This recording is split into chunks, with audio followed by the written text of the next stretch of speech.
যে সুন্দর ঘাস এনে হয়েছে, ছাগলটা খায় একদম ভরপুর পেট হয়ে যাবে।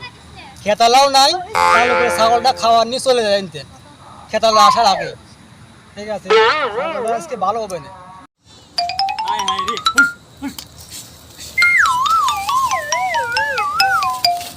ভরা খেতে ছাগলে খাইছে, ছাগলটা খায়।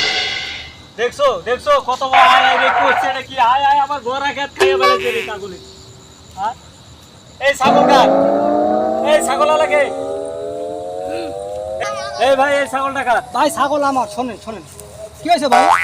ভাই আপনার কি মাথার কি শেষ নাই? আপনি ভরা খেতে ছাগল লাগিয়ে দিয়েছেন। ভাই আমি মনে করছি যে খেতে মনে করেন গ্যাস অল্প ঘাস আছে, ওই আমি লাগা দিয়েছি যে খাওয়াটা ছাগলটা বাঁচতে যায়। না না, আপনার তো একটা বুদ্ধি থাকার দরকার। বলে এনে কত টাকা, হাজার হাজার টাকা আমি শেষ করছি এই খেতের বলতে না। আপনি কোন হিসেবে ছাগল লেগে দিয়ে খাওয়াচ্ছেন? আমি তো ভাই বুঝি না, আমি বলছি আপনি খেত ভাঙা দিয়েছেন, এই জন্য হচ্ছে আমি ছাগল লাগা খাওয়াইছি। আপনার এই সাহসটা দিছে কেটা? আচ্ছা ঠিক আছে ভাই, এরকম অভিনয় আছে আর খাওয়াবো না। তাহলে একটা কাজ করেন, হ্যাঁ আপনার ছাগলটা ধরে নিয়ে আসেন।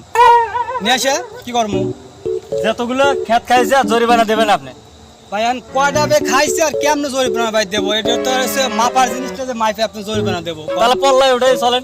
তাহলে ছাগল কি পাল্লায় উঠিল কোন দিন হচ্ছে মাইপে হচ্ছে জরিমানা দেওয়া যায়? কয়টা বে আপনি খাইছে, কয়টাই খাইছে, নয় দুই তিনটে খাইছে, তাই কি ওজন করে কোন জরিমানা দেওয়া যায়? দুই তিনটা খাইছে দেখেন তো আপনি আপনি আপনি দেখেন। আপনার যদি খেত হইতো তাহলে আপনি কি কইতেন? না ভাই আমি তো ভাই বুঝিনি, আপনার এই কাম জানি যে খেত আপনি ভাঙা দিছেন, এই জন্য আমি ছাগল লাগা খাওয়াইছি। তাহলে ভাই আপনি হয়তো মান দিচ্ছেন আমার এই খেত আছে, ঠিক আছে, আপনি আমার এই খেতে আপনি ছাগল নিয়ে আসে খাওয়া নিয়ে শোধ করে নিয়ে, তাছাড়া তো উপায় নেই, যেহেতু আপনি ছাড় দিয়েছেন না আমাদের। জবান তো ঠিক। হ্যাঁ জবান ঠিক, আপনি কালকে ছাগল নিয়ে আসে আমার এই খেতে লাগা দিয়ে খাওয়াই, এই খেতেটা আমার। আচ্ছা ঠিক আছে। ঠিক আছে তাহলে আসি। হ্যাঁ আচ্ছা ভালো থাকবেন।